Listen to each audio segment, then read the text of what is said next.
Part of the camp that was off limits was the tower. No internees were allowed in the tower. And in fact, even on the fourth floor, these spaces here were laboratories. In other words, chemistry labs and that sort of thing. And they went around. They were on the fourth floor of the building, and they went all around the building. But the ones on the east side of the building we used for classrooms for our school. Yeah, our school was on the fourth floor there. I suppose you got a splendid view from the top there. It's too bad we couldn't get up there, but it would have. It wasn't possible, and since Manila is very flat, even just on the fourth floor, you could see a great deal from the of the city. Yeah. Now there's a sign I never saw, that I don't remember ever seeing anyway. Here we're looking at the main building, the tower of the main building, and the main entrance to the camp.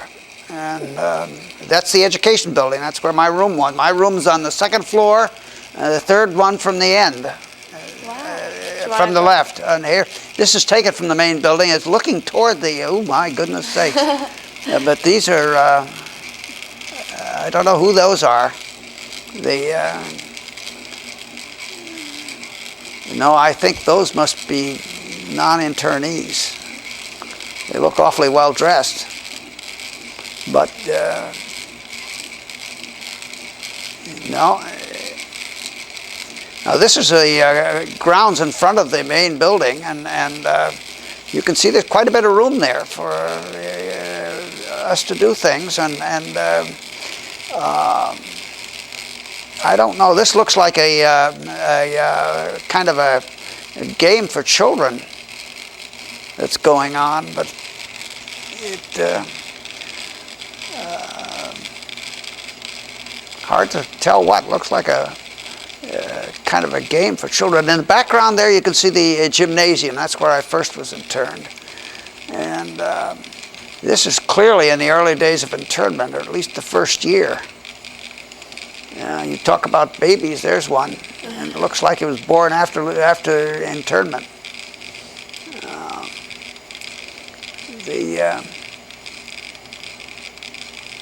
People often sit like that out on the ground? Yes, we, almost every night people would sit out, every evening, sit out on the grounds. It was a way to socialize and pass the time and so on. And, but I don't think I ever did much. We were usually doing something, but a lot of people certainly did. And I don't recall that picture at all. That must be, I don't know where. Were you taught by the nuns? No, I was never taught by a nun. I was taught by Catholic priests, though. Yeah. There were quite a number of Catholic priests in camp, and many of them had been teachers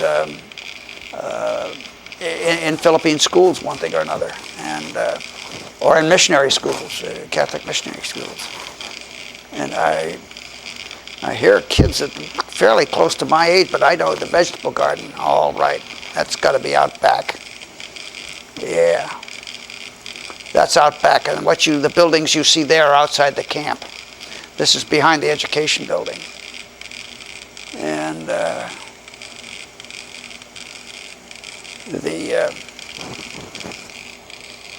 we had a fairly busy vegetable program going. But if you ask me what these plants are, I'm afraid I've forgotten. And again, this is behind the education building. Those buildings you see are all outside the camp. And now those seedlings. It looks like, now it was possible for those on the outside to send packages to those of us inside. It was called a package line. And the package line, again, was vegetables or sometimes clothing, but mostly food items. The packages were inspected by the Japanese, and then this was not a package line. This was a small vegetable market that was functioned for a while in camp, but not for very long.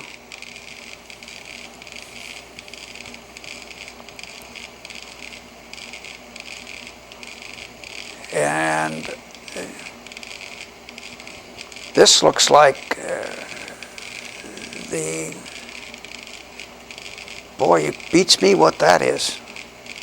Cases of canned milk, I thought. Yeah, it could be, but I don't remember that situation. You don't remember them handing out papers? No, I don't remember that. Yeah, boy, it certainly could have happened, but I don't remember it. Yeah. And so far, not a familiar face.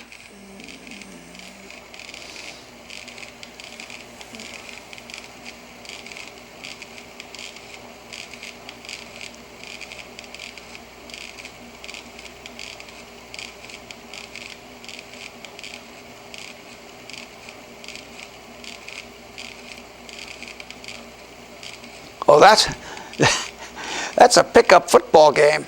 Yeah. And that's right out in the main part of the front of the camp there. And you could see the main building in the background with the tower. And I don't remember this particular instance, but and there's volleyball. Yes, we used to play volleyball.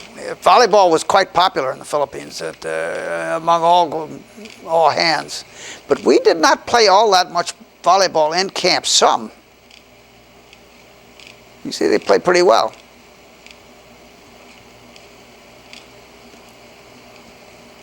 Now here's softball. There you go. There you go.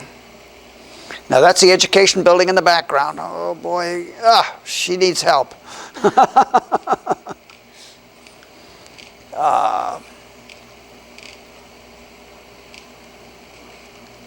Boy, I should know her.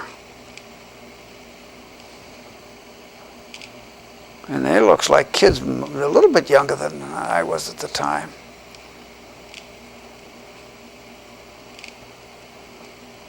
Now, believe me, I don't ever recall seeing a train in camp.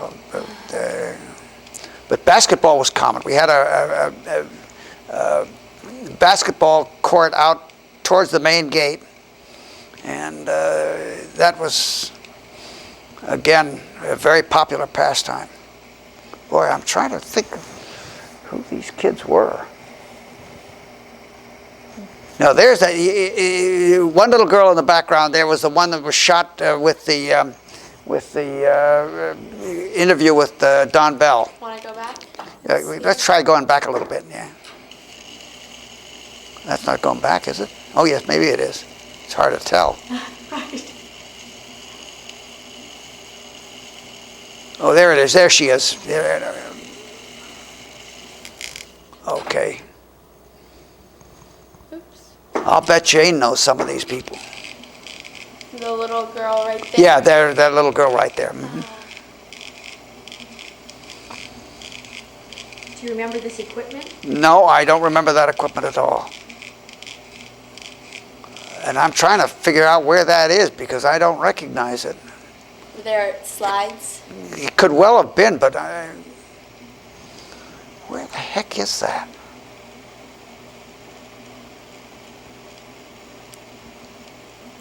I don't know where that is, and I'm trying to identify the building, and I can't even identify the building.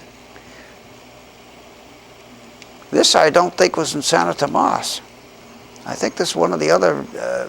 There was a place for children at one of the convents near the camp. Now there's the tower. And do you remember Christmas? Yeah, vaguely. I'll tell you the last Christmas we remember because it was pretty stark, but leaflets were dropped on the city by the Americans during the night. And several of them landed in camp. And yeah, this, gosh, do you remember the Santa? No. And I don't think this is Santo Tomas, but I could be wrong. I say there was one of the other camps had, one of the other buildings were used by young babies and mothers, and I and I forget the name of it. See all the little kids. What was the age cutoff? Pardon? Age between being in the baby place and being with them? I don't remember. I don't remember. This may be behind the. Hey there, young fella.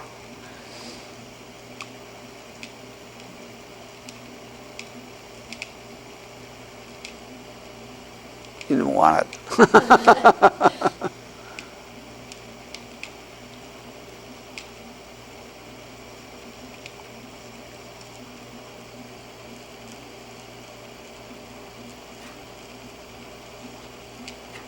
Now that's back at Santo Tomas. Yeah. You can tell a different mixture of people. Now that is not. That is not.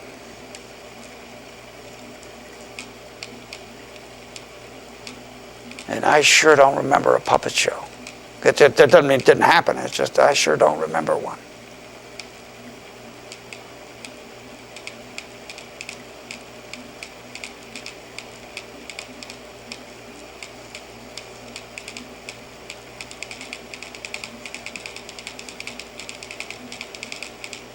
College of Education, Junior. Yeah, see, that's not Santo Tomas.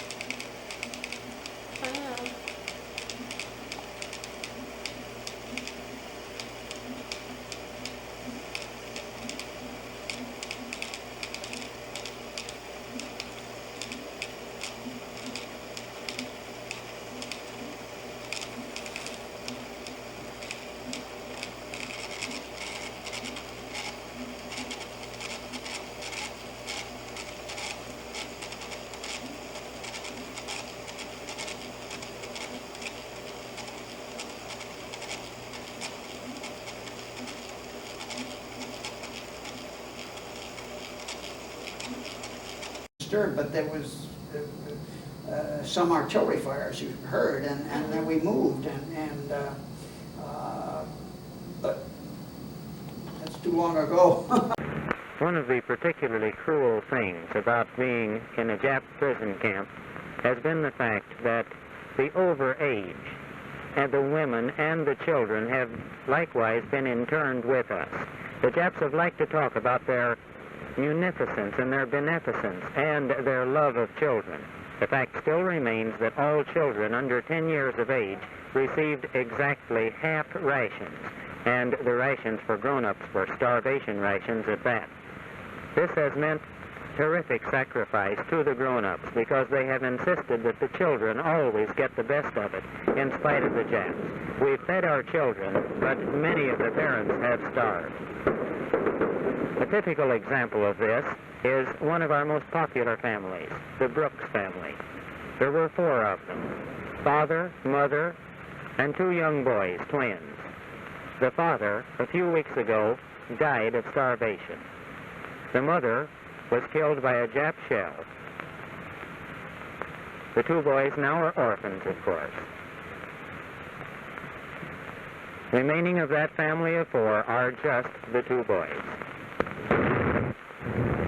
Barney? Curtis. Oh, you're Curtis. Well, Curtis, I guess you know how everybody in this camp feels about the swell way you fellas have taken your troubles here. Yeah. And, Barney, that goes for you, too. You've been a couple of swell American boys, and all 3,700 of us want you to know about that. Now, of course, you did have a lot of hard luck, all right. In addition to the rest of your hard luck, I think you were liberated a little after the rest of us? Yeah, a day and a half later. A day and a half later. Tell us about it. Well, Japanese, when the American tanks first came in, the Japanese retreated to our building and then decided to stay there.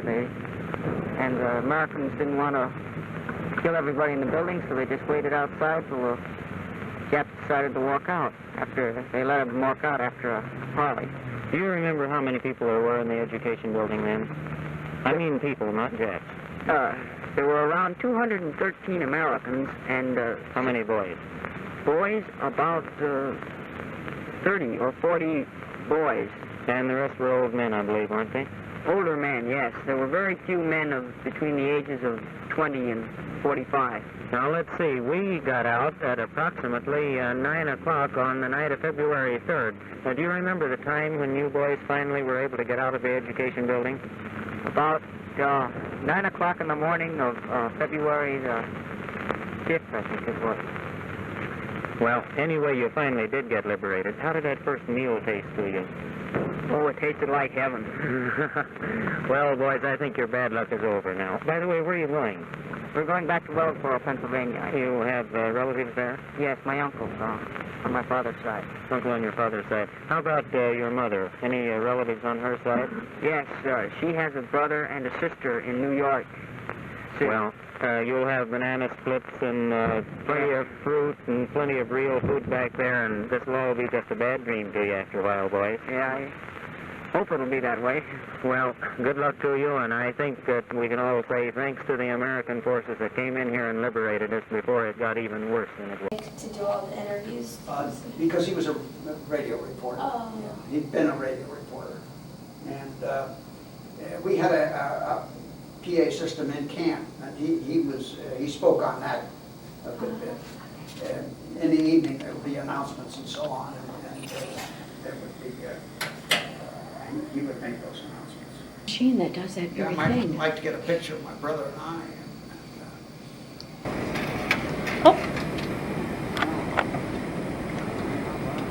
Well, it's sort of evidence, but it's not frameable.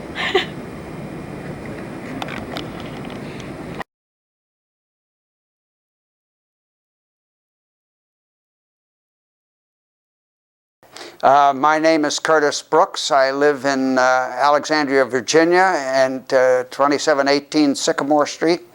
I am a retired federal employee.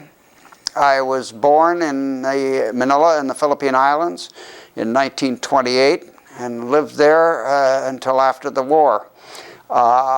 I was in Manila in the suburb of Pasay on December 8th, 1941, the day the war broke, and was still there on January 2nd, 1942, when the Japanese Army entered Manila. When did you go to the Santo Tomas camp? How old were you?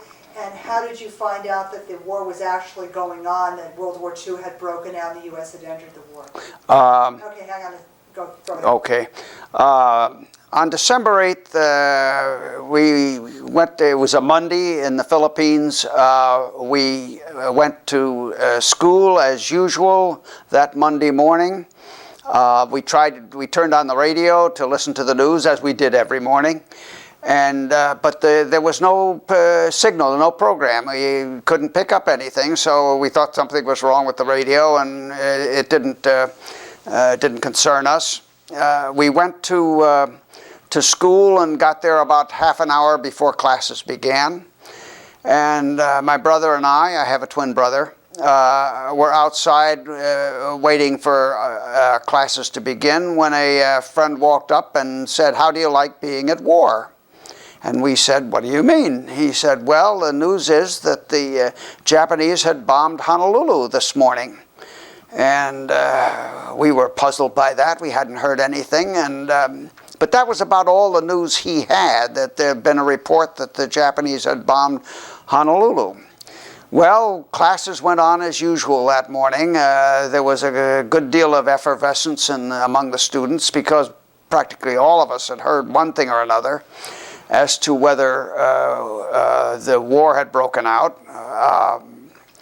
And I can remember at recess at 10:30 in the morning that we discussed whether there was really war or it was just rumor. And I can remember hearing our teacher, Mrs. Youngberg, standing in front of the class, clasping and unclasping her hands, saying, "It's all rumor. I don't believe a word of it.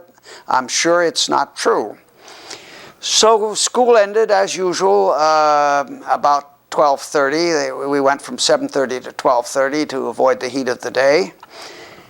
And my dad picked us up at 12:30 on his way home from the office for lunch. He came in the company car, as he did every day, every school day.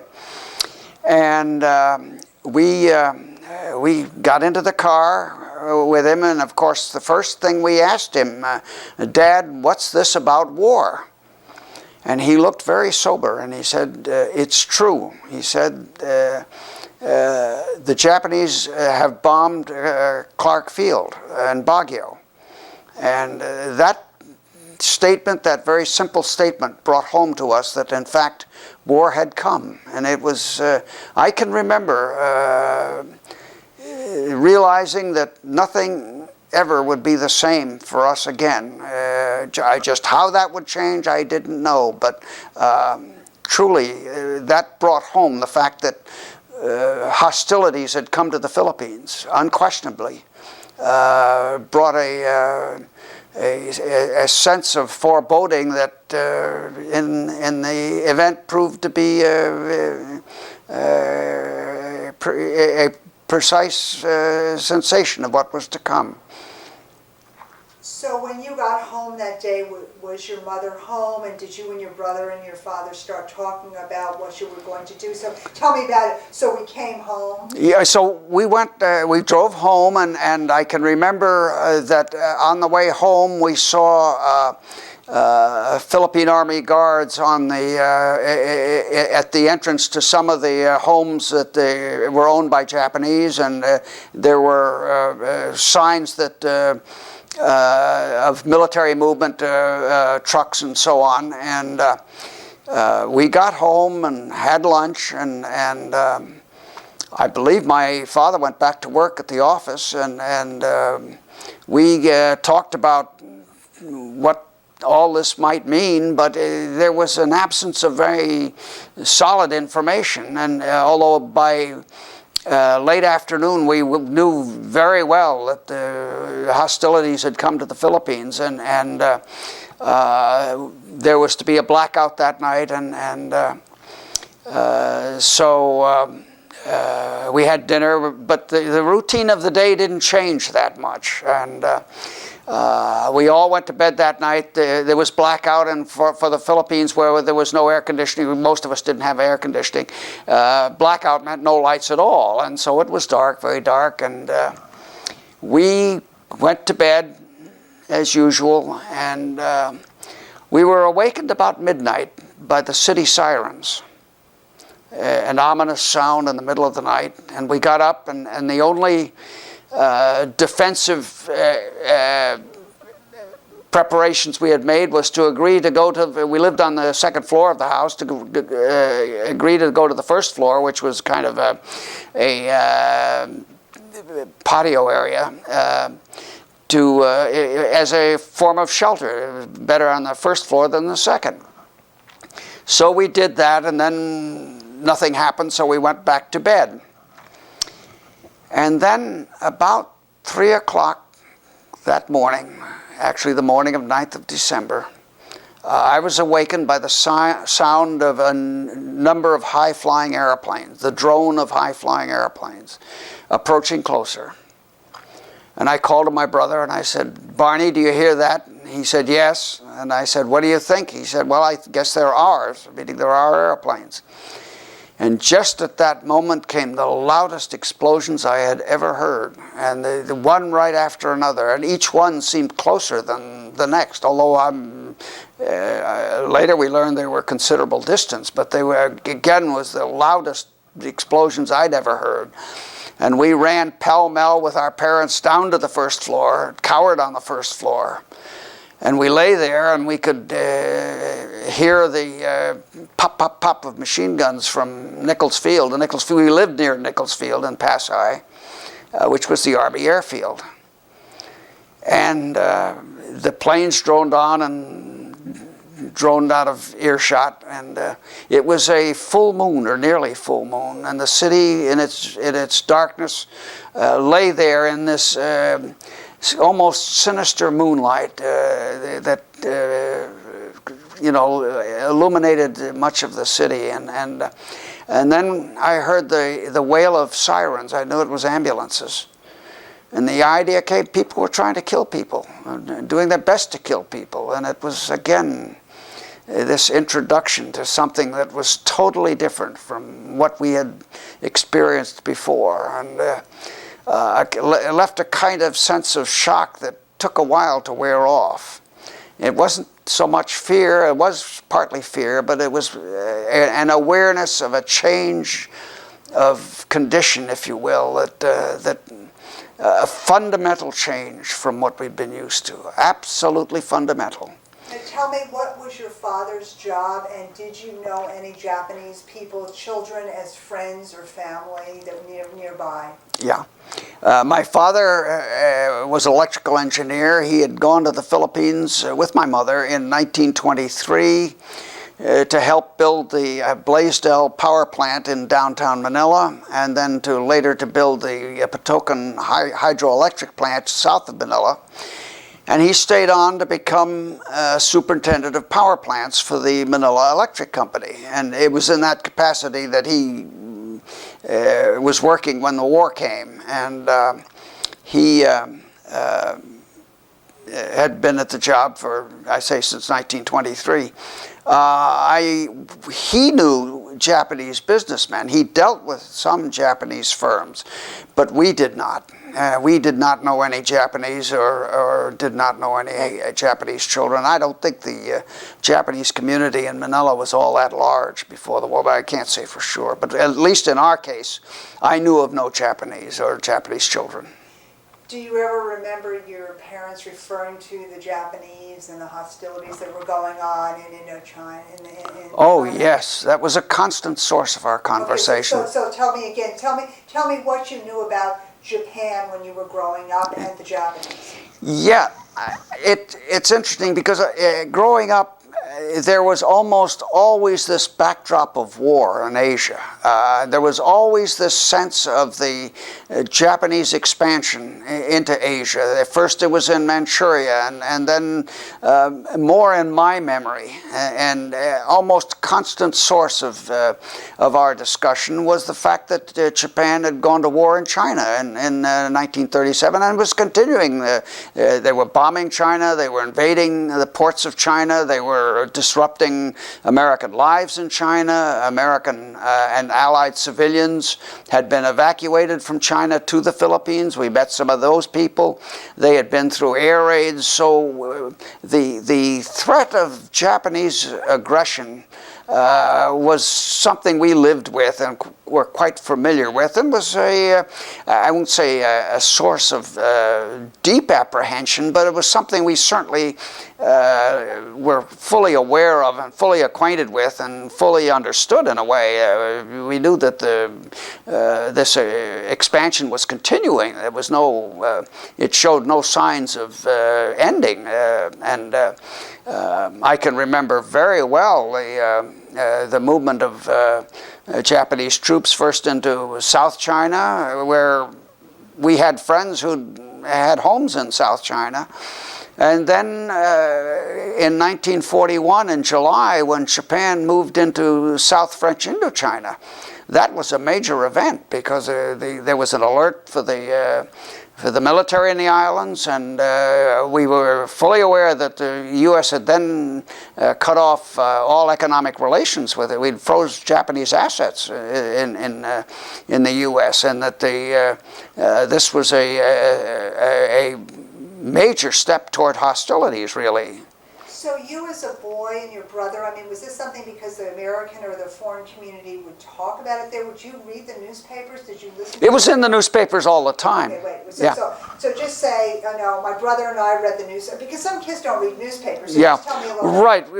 My brother and I were avid readers of the newspaper. That was about the chief source of information, and of course the war in Europe was going on, and that was fully covered in the Manila papers, and we were aware of all the events in Europe, but again we were fully aware of the significance, I think, of the events in 1941 that were causing the U.S. and Japan to go to war, and there was no surprise. And I can remember, though, my father saying, speculating that if Japan could not defeat China, how could she hope to defeat the United States and Britain? And he said it seemed to him that it would be folly for the Japanese to seek a confrontation with the United States. And I think this was, we thought perhaps hostilities would break out, but that somehow it would not lead to an invasion of the Philippines. It might. There was always that possibility. But I can recall our expecting the war to approach the Philippines at almost any time. Okay, so then what I want to ask you is, so when your brother, so after the recalling of the bombing that night when you all hid there on the first floor, then what? Did you go back to school? Did the school start having air raids, or how did it change your life? Yeah. After the first night, first air raid, then school was called off. We did not go back to school. We stayed home, and the next day, December 9th, there was actually the follow-on of the air raid. There was no air raid on Manila, but we stayed home, and I don't remember the details of that day very well. But I do know that all school had stopped, and my dad went to work, of course. Then on December 10th, we were home. We had not gone to school. My dad had come home for lunch, and we were just sitting down to lunch when a plane flew over firing its machine guns. And then there was return ground fire, so we had wondered what that was. And then it just, from that time on, more planes passed over, and we went running downstairs and hit on the ground, and there was almost constant strafing and anti-aircraft fire, and bombs landed all around, and we lay flat on the floor. Curiously, I was much less frightened when there was much more bombing than I had been on the first night, when the bombing had signified a change in our lives. And after the raid was over, and there was no all clear, but the bombing stopped and the strafing stopped, and we had run across the street to a neighbor's house who had a slightly better air raid shelter.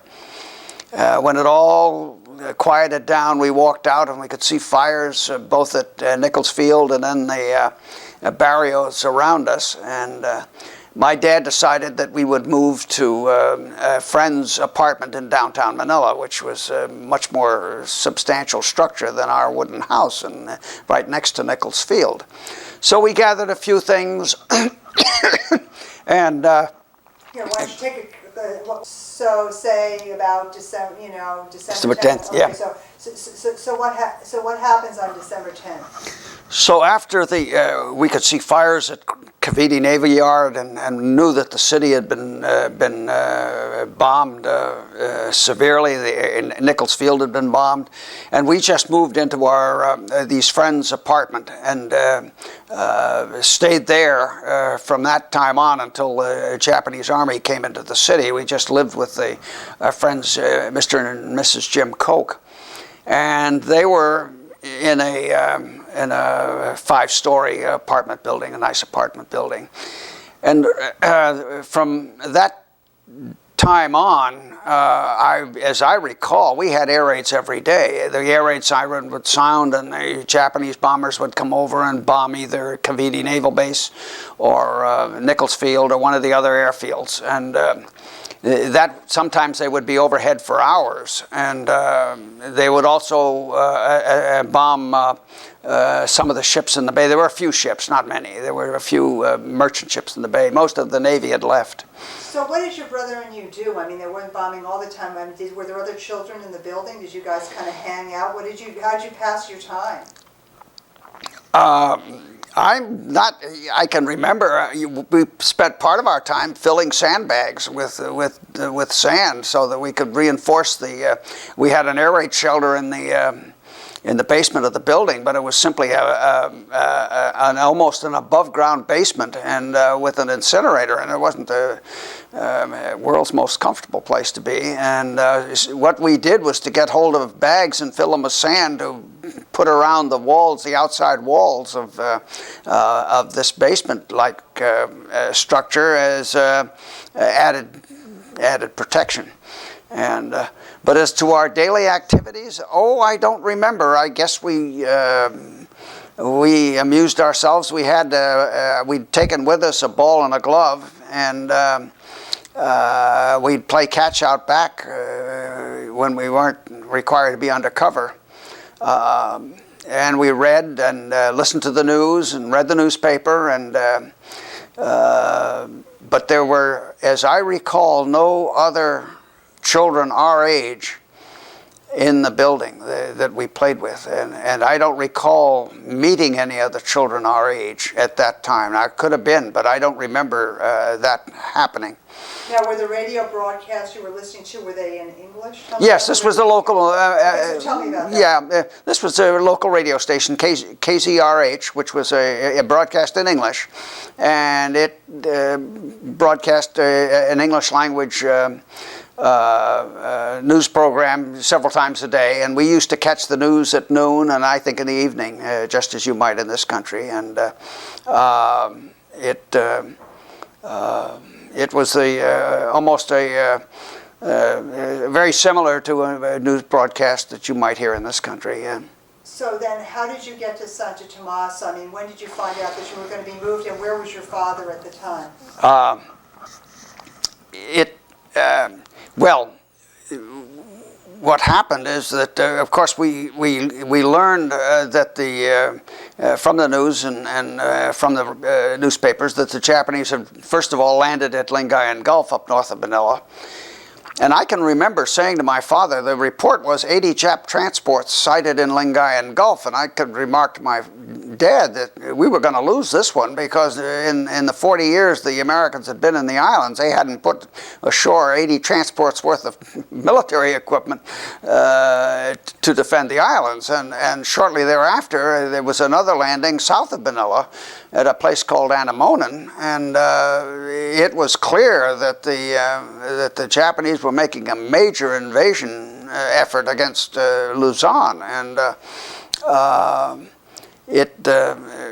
and very shortly thereafter, the American Army began to destroy fuel and ammunition supplies around Manila. But tell me, I mean, put yourself again in the mindset of a teenager. What were you, I mean, this is all, the historical thing there, but I mean, tell me, like, you and your brother and your mother packed you up, because how did you find out you had to go to a camp? Did they just come one day? No, after the Japanese entered the city, we learned, and I don't know how we learned, but I can remember my parents telling us that the Japanese were now taking Americans, were interning American citizens at Santo Tomas University, that so-and-so had been picked up and taken there, and a Japanese civilian who had lived near our apartment house and who sort of seemed to take charge of our little community, came and told us that we would be taken to Santo Tomas, and that we would take food and clothing and that sort of thing for 3 days, and that's what we expected. And about 3 or 4 days after the Japanese entered the city, we were moved from the apartment house we were in to another one, and we were there for a couple of days, and then they came and said, there's a bus outside to take you to Santo Tomas. And so we took the bag and baggage for 3 days, and actually a little more. We did not anticipate getting out in 3 days. And we just got on the bus and were taken to Santo Tomas. And my chief recollection of that ride was that as we drove on Dewey Boulevard past the American High Commissioner's residence, that there was a huge Japanese rising sun floating from the flagpole at that, and it was a bit of a shock to see the Japanese flag flying from what had been, the seat of American government in the Philippines. So we were. What was your impression? Had you ever been to Santo Tomas, seen the university? I mean, No, okay, so now start. yeah, right. We were going to Santo Tomas, but I'd never been there, I'd never seen it that I can recall. And of course, we got there, and there was a lot of confusion, and it was crowded. And my mother was assigned to one room in the main building, and we joined the men, a large group of men who were assigned to the gymnasium as our living quarters. And we arrived without any bedding of any kind, and so we got hold of blankets or something. But our first days in Santo Tomas, we would just lay on the floor in this gymnasium up in the bleachers area of the gymnasium, and it was very crowded and confused, and there weren't very many toilets in the place. I mean, there was an awful lot of people, and I think there were 4 toilets, and it was a crowded and trying situation. Do you remember, were you scared? And then you'll start a full sentence. We were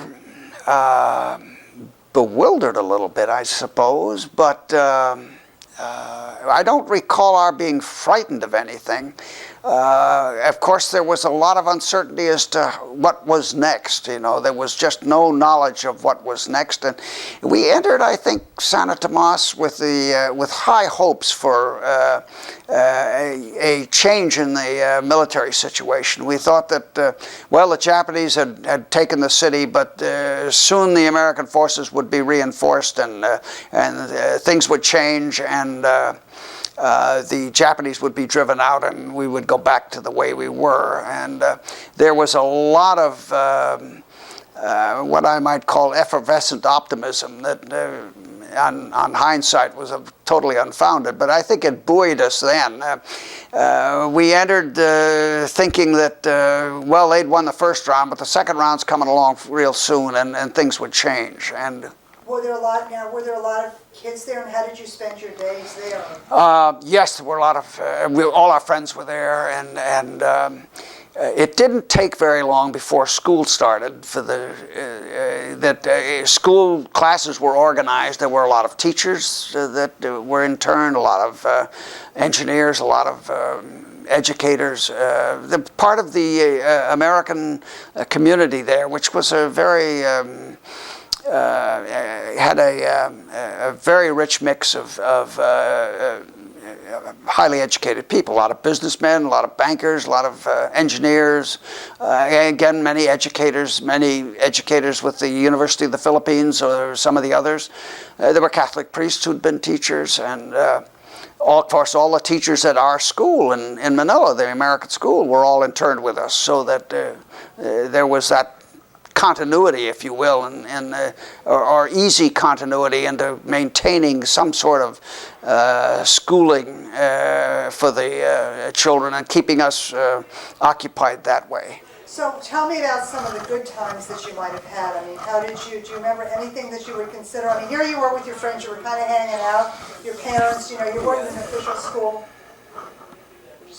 But what were your parents saying to you? I mean, were the kids saying, well, what are we doing? We're all kind of here, but we're not going to be here for very long. I mean, but we're not in an official school. How did you feel about things? I think we're basically, we basically understood that this was we could expect to have schooling. It was right and proper for us to have this, and that no one knew how long we'd be there or under what conditions we would be. But and I won't say we lived from one day to the next, but and on the other hand, we were there with our friends. We saw our friends every day, most of the day, and in time it became a very much of an easy routine to get up and get ready for school. The shortage of books and paper but we understood that. There wasn't going to be the same as before. You adopt very quickly as a kid to change circumstances. And on the other hand, when we were not at school, my brother and our friends were, some of them in the same room as we were, you know, and in times we were able to get some sporting equipment, and we'd go out on the front grounds of the camp and play ball, and that developed all along. And looking back on it, it was a kind of a kid's sort of ideal situation where you had your friends with you all the time. You know, kids come to, can Johnny sleep over? Well, we didn't have that sort of thing, but Johnny was always right there. And we had good friends, and we learned to get along very well. And I think when finally all this ended, that aspect of it we hadn't expected to miss, but we did. So, were you with your parents at night, and how, if you were in one big gymnasium, how were the families separated? My mother, at first, my mother was in a room in the main building, and my dad, my brother, and I, and a whole bunch of others, dads and sons, were in the gym, and later on, we were redistributed to the education building. We were moved to room 202 in the education building. We included my dad, my brother, and I. Mostly older Americans in there, but a couple of kids of our age were in that same room. And rooms right down the hall also had young boys in it. And the education building was all men. It was not, the main building had alternate men and women's rooms, or alternate floors, I forget which. I think they were by floors rather than by room. But so did your mother come see you during the day and night? We could, we could, yes, my mother couldn't come into the education building because that was all men, and it was curiously off limits to women. But we would meet and either in her room, or we eventually acquired a shanty in the back of the camp, and we lived as a family in the shanty most of the day. We were at school during the morning and some of the afternoon. My mother kept the shanty, and we could either have meals off the main central kitchen food line, which we did, or we could cook our own. We were able to get rice if we issued to us, and then we could cook the rice on a little native stove. And I got pretty good at cooking rice on a native stove. It's a charcoal stove. And what did your dad do during the days when you were just staying? He had a camp job and would do, right. Most adults had some sort of camp job, and I forget exactly what his was, but he did that, and then we had a little garden patch next to the shanty, and we'd take care of that, and that sort of thing. It was a routine developed that occupied the day, that didn't leave too much time for, leisure of that kind. So did your parents or anybody instruct you, well, don't go here or there, don't ever try to escape out, or what did people tell you about what this situation was meaning after it became a routine? We, as to our relationships with, for example, the Japanese, was one we didn't really have to be instructed in. There was an element of caution in anything that we did that might have had to do with the Japanese. In fact, we had relatively little to do with the Japanese guards, and if anything, and particularly at the beginning. And early in the internment, 3 British sailors had jumped the wall, as we call it. They tried to escape. They were picked up and were executed. And that lesson was very clear, that anyone trying to escape, it was faced death. And furthermore, I don't think there was much urging to escape. Where would you go, and so on. The big change came for us early on with the fall of Bataan and Corregidor, because so long as Bataan and Corregidor held out, there was this hope that they would be reinforced. They were just 30 miles across the bay, and there was always this hope that if they were reinforced, that they could break out of the Bataan Peninsula and defeat the Japanese and sweep back into Manila. There was that belief and hope that that was how the war would turn out at that time. And believe me, when Bataan and Corregidor fell, particularly Corregidor, which was the end of American resistance in the Philippines, it meant a big change in our outlook, and because we knew there was no help closer than 5,000 miles across the Pacific. And How did you find out that they fell? Did you have radio? Did somebody sneak newspapers? we got the Okay. yes. So just go in. When and how did you find out about Corregidor? Well, we got news from the Japanese published Manila Tribune, which was published every day. It was like a major American newspaper, not quite as elaborate, but it was a full-blown newspaper, and the Japanese made good use of that to publish their version of the war. And yes, we were kept abreast of the situation in the world fairly well through the Manila newspaper, and in fact I'm sure is how we. But it didn't take the newspaper to tell us that the Corregidor had fallen. We'd heard it was reported in the paper, but then the Japanese Navy steamed in the bay, and there were searchlights and one thing or another, and so there was no question at any time that about the fall of Corregidor. We knew that for sure. Then Japanese published pictures of their troops hauling down the American flag and standing on the guns on Corregidor, and that just confirmed for us that the Corregidor had fallen and that the American forces in the Philippines had surrendered. Yeah.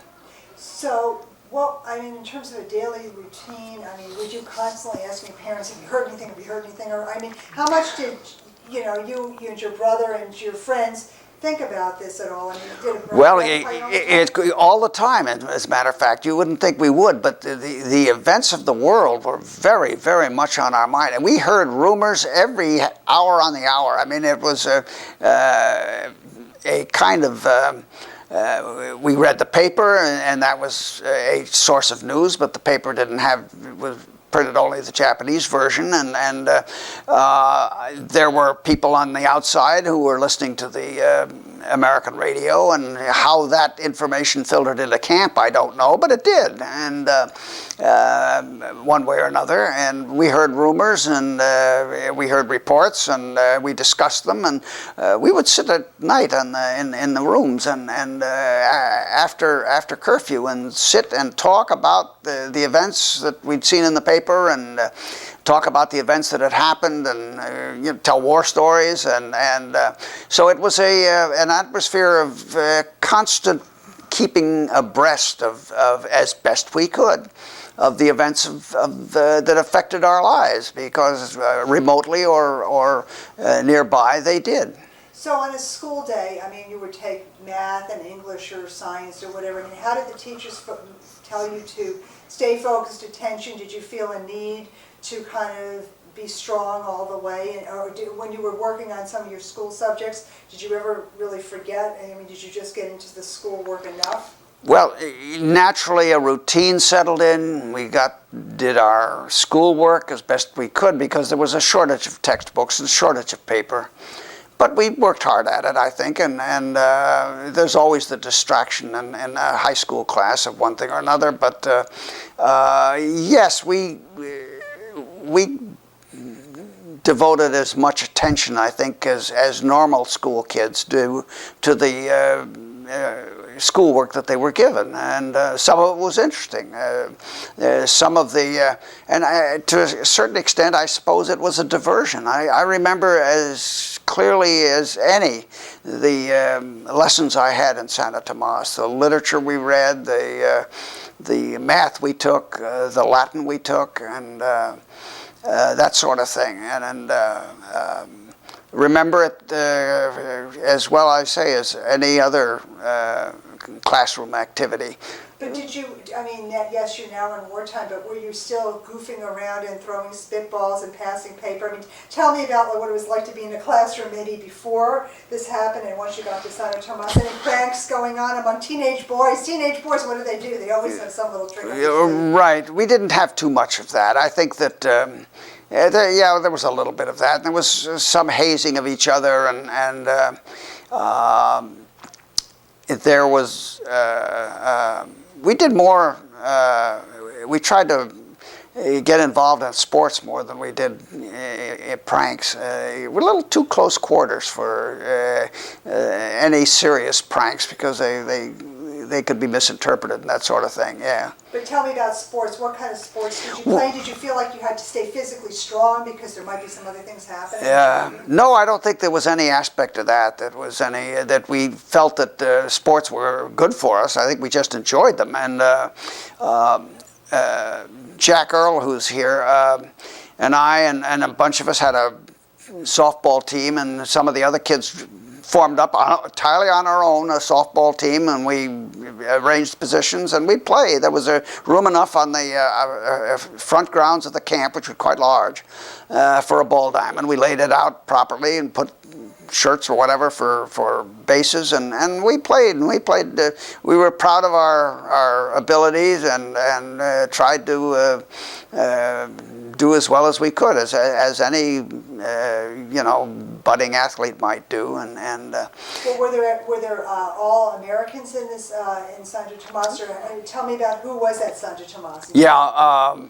Well, the Santo Tomas community, if you will, was made up largely of Americans, but there was a large British contingent as well.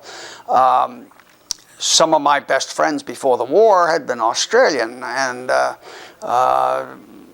there were some Australians in the camp that we knew, and some Britishers, and I think they played ball with us just as we might play their sports in their country, and I don't think there was too much of a sense of nationality. We were keenly aware of being proud of being Americans and being proud of our country and patriotic, if you will. I think an exaggerated sense of that. It almost would have had to have been, given the stress of the defeat in the early days of the war. Did you sing, were there times when people sang songs, or did you have any kind of prayer services? Talk to me a little bit about activities that... Yeah, there were church. In the camp there were church services. The Catholics had mass, and I think they had access to the chapel over what we call the seminary building, which was really off limits. But Japanese allowed Catholics to go over there for mass, and I think mass was held in the main building as well. Although I don't remember that very well. I can tell you that I didn't go to any religious services, so that sort of puts me where I was, but I don't remember any of the others attending it. The church service was not a high priority either for our parents or certainly not for us. We had a number of Catholic priests who were good teachers, and my last year in Santo Tomas, I think of the 4 teachers I had, all 4 were Catholic priests, and but that didn't seem to lend any sort of ecclesiastic environment to what we learned. We studied math under Father McSorley, and we studied math under Father McSorley. It was math. It wasn't Father McSorley, and he was a good teacher, but it was still geometry and so on. Yes, there was entertainment. handled our own entertainment. There were, of course, interned with us were people who had been entertainers, professional entertainers, and they would work, and we would set up a stage. A stage was put up on the main patio, patio outside the main building, and we would have shows, and some of them included some of the high school kids, and who did very well. Never included me, but and we indeed, a screen was put up and a projector was obtained from somewhere, and it was possible to show movies at times in the camp. And we got movies from the local economy, if you will, and some Japanese propaganda films. And that was a big event whenever it was found possible to show films in the in camp. And in some of the pictures that you see of liberation, you can see that movie screen sitting out there. In fact, the last year of internment, it wasn't used at all because we just simply didn't have access to films and so on. And So, and what about girls? Was there any kind, I mean, here, teenage boys and teenage girls, talk to me about anything that might have been, I mean, if you don't have a whole lot to do, how could you have entertainment even in close quarters? Yeah, right. Well, I think, you know, there was certainly that aspect of it. Okay, you say it all in for a full sentence. Yeah, Girls. girls. Always a point of interest, always a matter of interest, if not a matter of lust. But it was really too crowded to be have any serious relationship, if you will. I think the most common form of dating, if that's a term you want to use, was a boy and a girl would walk together after in the hour or so before curfew, when they piped music over the PA system, and the boy and the girl could walk up and down in front of the main and even gasp, choke, hold hands, but that wasn't. Fraternizing between the sexes was frowned on by the Japanese, very much so. Even married couples were not supposed to fraternize, and you could be punished if a wife became pregnant in camp. And so there was a very strict kind of Victorian atmosphere laid on by official Japanese attitude. Women were not supposed to wear shorts and that sort of thing. You know, there was a puritanism there that was laid on that affected our, I think, sort of unconsciously, but consciously as well, that you didn't, any signs of display of affection might, I mean, they happened, of course, all the time because the Japanese guards were not that omnipresent, but still there was this kind of ban on open signs of affection. Like say, walking up and down with someone, you just simply didn't hold their hand. And if you did, it was a matter of, I can remember seeing somebody, a friend of mine, with his arm around a girl. And I thought, I was surprised. I didn't know he had a sister. It never occurred to me it was his girlfriend. Because you wouldn't do that. I grew up with the idea you just never touched a girl. Never, under any circumstances. And how about, were your parents, when you had this little shanty? Shanty? To tell me about living then again as a family as opposed to separate rooms. I mean, they must have felt happy that they could be. Yes, sure, they could be together, and it was. Tell me that in full sentence. Yes. You had a shanty, okay. Yeah, when we lived in the shanty, there was a routine, and we made our meals there. We ate our meals there, and passed the time there when we could. And it was certainly the focus of family activity. It was a very small 8x10 nipa shack, and with slats on the floor. I mean, there wasn't any, there wasn't any privacy there. It was fairly open to the world around.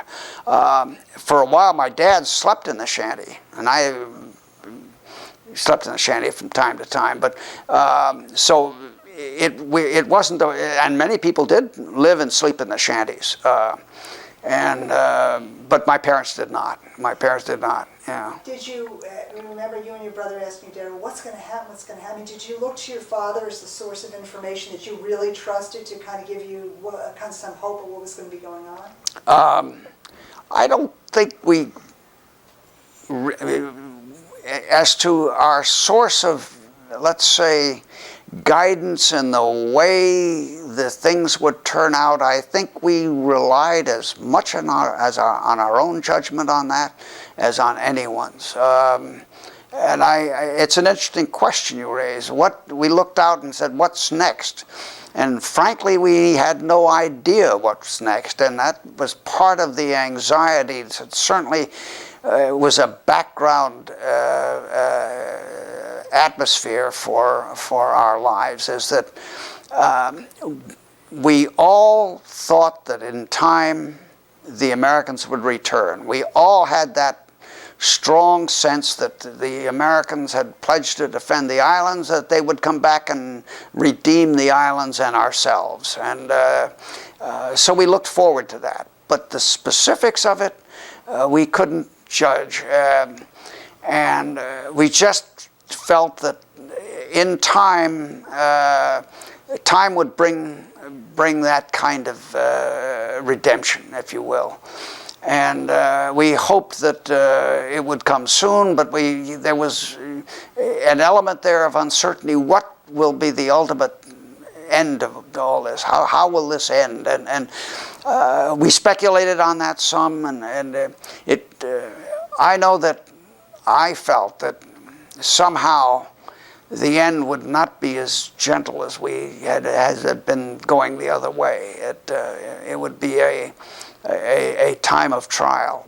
But you and your brother, I mean, twins, they say sometimes are closer. Were you and your brother really close emotionally? Oh, I think so, yeah. Talk to me about you and your brother. Yeah, I remember having a twin brother. People have asked me, what's it like being a twin? Well, I didn't know what it was like not being a twin. Okay, let's go, okay? Yeah. My brother Barney and I think, were very much on the same wavelength as to what our outlook on what lay in store for us, or what we thought might lie in store for us. We tended to think and let's say, emote on the same wavelength, and it helped. You had someone your own age, with your own interests, with your own background, with whom you could discuss things and do things with. It was I always thought, a remarkable advantage that we had, that we shared. Did you like the same things? I mean, subjects in school. Did you both like math? Did you both like, talk to me about kinds of things you enjoyed right. together? I think we both tended to do well in certain subjects and not so well in other subjects. It's similar with math and other biology, for example. We both liked biology. We weren't too fond of math and that sort of thing. But And sports. And sports too.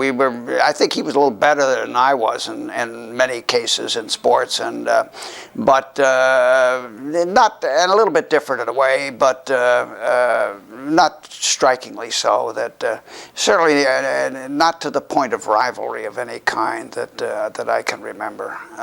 Was there kind of some food? Talk to me about what you were eating. I mean, was there some food that you just hated, but you knew that was the only thing there? Talk to me about like your everyday eating once you got into the routine. Yeah. When we first were in camp, some of the things we had to eat, like the cornmeal mush and so on, we thought was terrible. In time, because food was never that abundant, we never, that I can recall, developed any aversion to anything. We simply, there's something we couldn't eat. Whatever was offered, we found certainly palatable. It may have been poor, but it was welcome. And of course, in time, as food got very short, simply the matter of constant hunger made nothing unpalatable. It just simply issue was hunger, constant hunger. Did you think about food a lot when you were hungry, or did you do other things? Talk to me about like how the food was the first few years and what it became. Well, in the first few years it wasn't very elegant, but it was ample, and it contained a certain amount, variety of vegetables and fruits and some meats and so on. I don't think we ever had steak or anything like that, but there were stews that might have some meat in it and so on. And in the early days when food was ample, I don't think it preyed on our minds that much. We missed some things, ice cream and things like that, but and we thought about that a little bit. But I don't think in the early days, particularly the first year to 2 years, we were all that concerned about food and the lack of it. To some extent, yes, you missed the nicer things in life, but they didn't prey on our minds that much. But as food got shorter, food very much preyed on our minds and everybody's minds. It was a constant source of preoccupation. And Well, what were people eating? Talk to me about when there wasn't much food, the kind of things you were eating. Oh, and I'm trying to remember. It was just the question was volume as much as anything else. We didn't get much variety, but it was just very little food. It was a handful of rice and things like that, and it just simply wasn't enough to satisfy hunger. And you got up in the morning hungry, you sat down to a meal hungry, you got up from the meal hungry, you went through the day hungry, you knew you'd be hungry when you went to bed, you knew you'd be hungry when you got up the next morning. It was a sense of that you were never able to escape from, and that you knew there would never be enough food for you until liberation came, and we didn't know when that would be or how it would be, and we all developed symptoms of beriberi, of vitamin deficiency disease, symptoms of one kind or another. And I know that in the last few months of internment, well, my dad got beriberi, and my dad died of beriberi. Fluid collects in the system when you have beriberi, and we would get up 5 and 6 times a night to go to the bathroom to urinate. And when that happened, you didn't get very, very much sleep, because you no sooner got back into bed than you had to get up again. And I can remember getting up being tired, sleepy, and weak, and falling into mosquito nets of some because you simply, were being tried beyond really what you could endure to just get up all that time and on the basis of the little food we were getting. And So did you stop, like in the last year, were people not playing sports? oh, that's right. We stopped sport. Talk to me about what that last year Yeah, was like. the last year became a sort of a damping down of activity. We became much less active. We played less sport. We stopped all sports altogether, as I recall.